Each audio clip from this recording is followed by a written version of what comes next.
প্রধান উপদেষ্টা ডক্টর মোহাম্মদ ইউনূসের এক অযথা কথার জেরে বাংলাদেশের পণ্য রপ্তানিকারকরা সরকারের হিসাবেই ২,০০০ কোটি টাকার লোকসানের ফেরে পড়তে যাচ্ছেন। বাংলাদেশের ট্রান্সশিপমেন্ট সুবিধাটি ভারত বাতিল করবার পর যদিও বা বাণিজ্য উপদেষ্টা বলেছিলেন যে তেমন কোনো অসুবিধায় বাংলাদেশ পড়বে না এবং বাংলাদেশ তেমন বেশি পণ্য ভারতের সড়কপথ ব্যবহার করে ভারতের বন্দর দিয়ে দেশে দেশে পাঠাতো না, কাজেই বাংলাদেশ বিকল্প পথ বের করে ফেলতে পারবে। এখন বাণিজ্য উপদেষ্টা নিজেই বলছেন যে ২,০০০ কোটি টাকার লোকসানে পড়তে যাচ্ছেন রপ্তানিকারকেরা। শুধুই কি টাকার লোকসান? রপ্তানিকারকরা কোন পথে এত বিপুল পরিমাণ পণ্য এখন পাঠাবেন সে সক্ষমতা কি রাতারাতি অর্জন করা কোনো সরকারের পক্ষে বা কোনো দেশের পক্ষে সম্ভব? বাণিজ্য উপদেষ্টা যে বলে দিলেন ট্রান্সশিপমেন্ট সুবিধা বাংলাদেশ থেকে এমন বেশি মাত্রায় ব্যবহার করা হতো না, কাজে এই ট্রান্সশিপমেন্ট সুবিধা বাতিল করে দেওয়ায় তেমন কোনো ক্ষতির মুখে বাংলাদেশ পড়বে না। এ কথা বাণিজ্য উপদেষ্টা বলা মাত্র দেখা গেল বাংলাদেশের পত্রপত্রিকাগুলো তাই লিখতে শুরু করলো এবং বাংলাদেশের বিভিন্ন আন্তর্জাতিক সম্পর্ক বিশ্লেষকেরা তারাও যেন মনে হলো প্রধান উপদেষ্টার বাণিজ্য উপদেষ্টার সুরে সুর মিলিয়ে বিশ্লেষণ শুরু করলেন। কিন্তু প্রকৃত তথ্য হচ্ছে শুধুমাত্র তৈরি পোশাক খাতে গত ১৫ মাসের হিসাব ধরলেই বাংলাদেশের ২০২৪ সালের জানুয়ারি থেকে ২০২৫ সালের মার্চ পর্যন্ত ভারতের সড়কপথ ব্যবহার করে বিশ্বের ৩৬টি দেশে বাংলাদেশের তৈরি পোশাক গেছে। বিজিএমইএ যে হিসাব দিচ্ছে তাতে দেখা যাচ্ছে ভারতের ভূখণ্ড অতিক্রম করে যে রপ্তানি হয়েছে ডলারে তার পরিমাণ ৪৬২ মিলিয়ন মার্কিন ডলার। গড়ে প্রতি মাসে ৩৬টি দেশে ভারতের ভূখণ্ড ব্যবহার করে বাংলাদেশের তৈরি পোশাক গেছে এবং ৩৭৬ কোটি টাকার পোশাক রপ্তানি হয়েছে সে পথে। এখন ব্যবসায়ীরা বলছেন এসব পণ্য যখন ট্রাক যোগে ভারতের পশ্চিমবঙ্গ হয়ে কলকাতার দমদম বিমানবন্দর বা সমুদ্র বন্দর ব্যবহার করে তৃতীয় দেশে পাঠানো হতো তখন খরচ যেমন কম হতো তেমনি কম সময় লাগতো। শুধুমাত্র কলকাতা বিমানবন্দর কিন্তু নয়, একটা বড় অংশ যেত বেনাপোল পেট্রাপোল পার হয়ে দিল্লি বিমানবন্দর পর্যন্ত এবং দিল্লি থেকে পৃথিবীর বিভিন্ন দেশে যেত। কোন কোন দেশ? যুক্তরাষ্ট্রে যেত, ইউরোপের বিভিন্ন দেশে যেত, সংযুক্ত আরব আমিরাতে যেত। বিজিএমইএ এর হিসাব বলছে অন্তত ৩৬টি দেশে যেত। এখন এই ৩৬টি দেশে পণ্য পরিবহনের সক্ষমতা অর্জনের উপায় নাকি বাংলাদেশ সরকার খুঁজে বের করছে, কাজে কোনো অসুবিধা নাকি পণ্য রপ্তানিকারকদের হবে না। ট্রান্সশিপমেন্ট সুবিধা ভারত বাতিল করা মাত্র বাণিজ্য উপদেষ্টা এমন কথা বলে দিলেন। তিনি যে এমন কথা বলে দিলেন, শাহজালাল বিমানবন্দরে এখনো ট্রান্সশিপমেন্ট সুবিধা থাকা অবস্থাতেই যে পরিমাণ পণ্য জট রয়েছে সেখানে শাহজালাল বিমানবন্দর দিয়ে এর বেশি পণ্য পাঠানোর কোনো সক্ষমতা আছে বা খুব দ্রুত তৈরি করা যাবে সে প্রত্যাশা পণ্য রপ্তানিকারকদের নেই। শাহজালাল আন্তর্জাতিক বিমানবন্দরের বুকিং জট এড়ানোর তাহলে কি ব্যবস্থা এই দ্রুততম সময়ে করবে? এছাড়া ৩৬টি দেশে যে পরিমাণ পণ্য ভারতের বিমানবন্দর বা সমুদ্র বন্দর ব্যবহার করে পাঠানো হতো তা করতে অন্তত ৭৩০টি বেশি ফ্লাইটের ইউরোপগামী ফ্লাইটের প্রয়োজন হবে।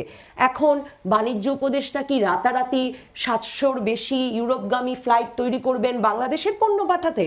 তাহলে ট্রান্সশিপমেন্ট সুবিধা ডক্টর মোহাম্মদ ইউনূসের একটি অযথা মন্তব্য যে 7 সিস্টার্স ল্যান্ডলকড স্থলবেষ্টিত, কাজেই ভারতের উত্তর পূর্বাঞ্চলের ওই 7 রাজ্যের একমাত্র সমুদ্রে যাওয়ার পথ নাকি বাংলাদেশ, বাংলাদেশি সমুদ্রের অভিভাবক, কাজেই চীন এসে নেপাল ভুটান ভারতের উত্তর পূর্বাঞ্চল সব মিলিয়ে বাংলাদেশের সঙ্গে এক বাণিজ্য অঞ্চল গড়ে তুলুক এমন স্বপ্নের কথা যখন তিনি চীনে বলে আসলেন, বাংলাদেশ সরকারের তো খুবই প্রয়োজন ছিল এটা আসলে সুস্পষ্ট করা যে এটা ব্যক্তি ডক্টর ইউনূসের মন্তব্য। এখন অবশ্যই প্রশ্ন করা যেতে পারে একজন সরকার প্রধান এমন মন্তব্য ব্যক্তিগত মত আসলে আন্তর্জাতিক ফোরামে গিয়ে একটি অন্য দেশে গিয়ে করে আসতে পারেন কিনা, কিন্তু ডক্টর মোহাম্মদ ইউনূস কিন্তু প্রথম চীনে সে কথা বলছিলেন তাই নয়। ডক্টর মোহাম্মদ ইউনূসের তো একটা বিশ্ব নেতা হওয়ার খায়েশ আছে।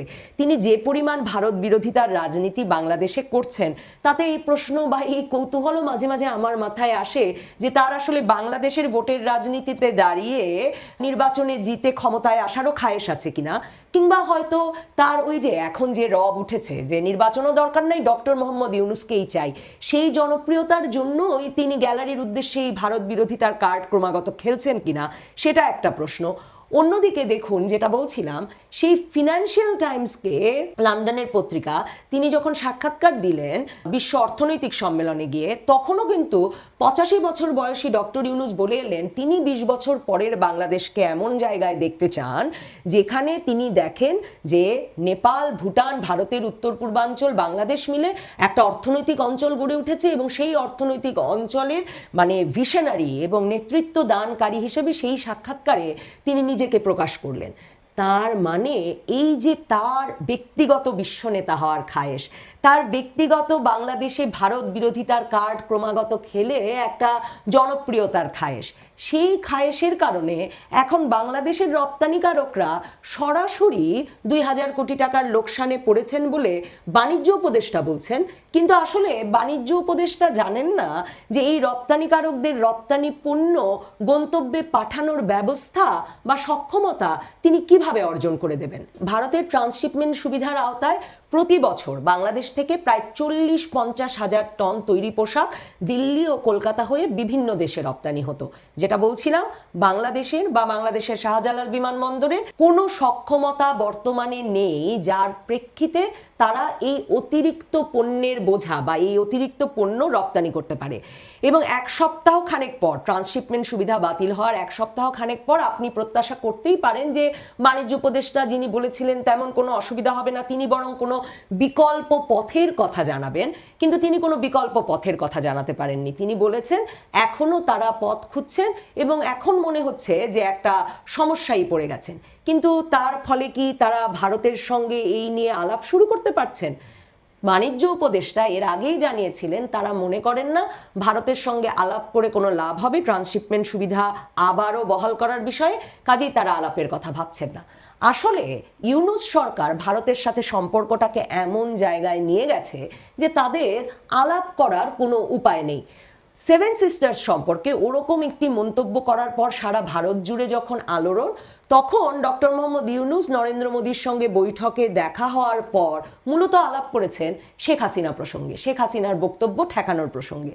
আর ভারতের নিরাপত্তা উপদেষ্টা, ভারতের সূত্র থেকে জানা যাচ্ছে, একতরফাভাবে বাংলাদেশকে কিছুক্ষণ ধরে বক্তৃতা দিয়েছেন যে কেন ডক্টর মোহাম্মদ ইউনূস সেভেন সিস্টার্সকে ল্যান্ডলকড বলে এমন মন্তব্য করলেন এবং তিনি তার পজিশন থেকে ব্যক্তিগত মন্তব্য করতে পারেন কিনা। কাজেই এমন অবস্থায় পরিস্থিতি দাঁড়িয়েছে এমন যে ভারতের সঙ্গে ট্রান্সশিপমেন্ট সুবিধা বাতিল নিয়ে কোনো আলাপ আলোচনাতে যাওয়ারও এখন আসলে বাংলাদেশ সরকারের সুযোগ নেই। একটা অযথা মন্তব্য চীনে গিয়ে করে এসে ডক্টর মোহাম্মদ ইউনূস বাংলাদেশের সেই 2020 সাল থেকে পাওয়া এই সুবিধা বাতিল করে দেশের বিনিয়োগকারীদের কত বড় একটা অনিশ্চয়তার মুখে ফেললেন, সম্ভবত সেটা বোঝার কোনো ইচ্ছা বা ক্ষমতা ডক্টর মোহাম্মদ ইউনূসের নেই। সমস্যা কিন্তু এখানেই শেষ নয়। ট্রান্সশিপমেন্ট সুবিধা বাতিল যে ভারত করেছে সে কি শুধুমাত্র এই কারণে যে ডক্টর মোহাম্মদ ইউনূসকে তারা একটা শিক্ষা দিতে চেয়েছে? শুধু তাই নয়, দেখুন আগস্ট মাস থেকে ভারতের কিন্তু রপ্তানি আদেশ বাড়ছে এবং এমনকি মার্কিন যুক্তরাষ্ট্র যে পাল্টা শুল্ক আরোপ করেছে সেটাতেও শুল্ক আরোপের পরিমাণ অনেক কম ভারতের ওপর।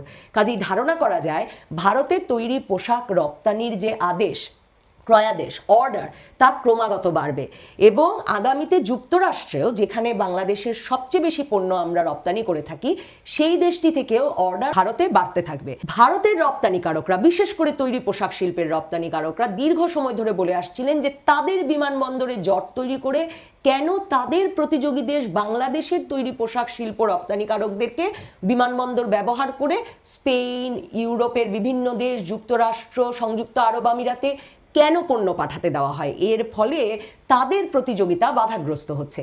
কাজেই ভারতের পণ্য আরো বেশি প্রতিযোগিতাপূর্ণ করে তুলতে বাংলাদেশের এই ট্রান্সশিপমেন্ট সুবিধা বাতিলের সিদ্ধান্ত নিল, সেটাও আমাদের মাথায় রাখতে হবে।